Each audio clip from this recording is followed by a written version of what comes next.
In the land of Middle-earth, just north of the tranquil region of the Shire, nestled among the willows and grazing pastures, lay the town of Woodend Hollow. It was a bleak place, burdened by years of hardship and history. The air was thick with the toothsome smell of old wood and fresh boil from the nearby springs that scuttled off into tiny streams. The protagonist of our tale, a canny hobbit named Thistle Bramblefoot, often found herself on spite of the hardships, yearning for adventure beyond the porch of her modest hobbit hole. Thistle had a knack for getting into trouble, a trait that wasn't always appreciated by the blighters of Woodend Hollow. One racket-filled morning, as Thistle fluttered out of bed, she was startled by a loud hoot from her window. A bedraggled, ragged owl had brought a mysterious message sealed with the crest of the elves from Rivendell. Her heart fluttered with excitement as she broke the seal. Inside was a call for aid. The elves were facing fraught times with skirmishes near the borders of their forest, and they needed someone they believed had the cunning and bravery to traverse the dangerous paths and deliver a message to the Council of Wizards. "Blimey!" Thistle exclaimed. "What a venture this will be!" She rushed to stow away some essentials: a duck feather quill, a few pieces of lembas bread, and her trusted scut knife. She sighed, knowing that leaving Woodend Hollow behind, even for a little while, would not be easy, but the yearns for adventure were too strong to ignore. Her journey began quietly as she tiptoed past the tree trunks that marked the boundary of her village. She could hear Mrs. Pootafoot, the town's famous pie grower, tending to her crocks and muttering about those no-good weasel tweens causing a fuss near her orchard again. Thistle grinned, imagining the twattling she'd hear when she returned. Within days, Thistle found herself in the company of elves. It was here she met Elenian, an elf warrior who placated her worries with tales of serendipitously charming adventures. But the road was anything but serene. They encountered drenched lands and blundering orcs who tried to ambush them one night. Thistle had to heed Elenian's warnings, ducking for cover and keeping silent as they passed.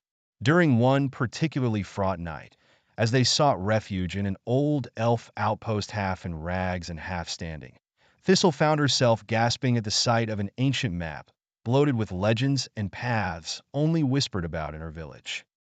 "We'll need this," Elenian said, and Thistle sniffed it, catching a toothsome smell of old parchment, feeling history cradled in her hands.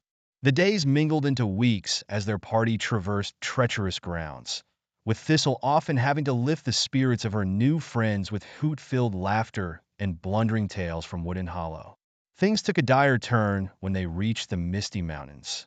They were startled by racket caused by Throttled goblins fighting amongst each other. In the confusion, a crucial part of their supplies was Purloined. "Drat! We've been pinched by those nasty goblins," Thistle cursed. Elenian, remaining calm, looked at her with a determined glint. "It's not over yet.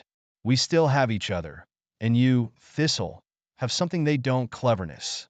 A plan was stowaway in Thistle's mind, a canny trick learned from her days of twattling with troublemakers back home.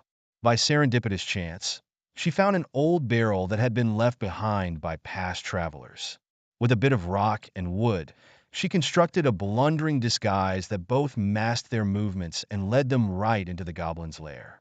In spite of their fear, they charged in, a mingled force of wit and bravery. The skirmish was short but fierce, leaving their party drenched in sweat and victory. The goblins, boned and rattled, were left in bleak disarray, and Thistle recovered their stolen supplies, into the bargain with a few extra treasures purloined from the goblin's storeroom. They left the lair, grazing past the tree trunks, hearts lighter and spirits higher. The moment they stepped onto the borders of Rivendell, messengers came running, their fluttering robes a sign of grave news. "The council awaits, full of tales and more treacherous paths ahead," Elenian whispered, as Thistle took a deep breath, knowing full well that this was just the beginning. By the end of their journey, the elves of Rivendell held a grand feast, honoring Thistle for her bravery. The smell of toothsome elf bread and juicy roast mingled in the air. Merry songs were sung and tales spun late into the night. And as Thistle sighed, looking at the willows swaying in the breeze, It dawned on her that adventure was not just an escape, but a call to face the challenges both within and beyond the safety of mundane life. With her sigh came a commitment, not just to Woodend Hollow, but to the wider world she had glimpsed. As the dawn broke over Rivendell, our canny heroine, Thistle Bramblefoot, lingered, if only for a moment, knowing that her true adventure had just begun.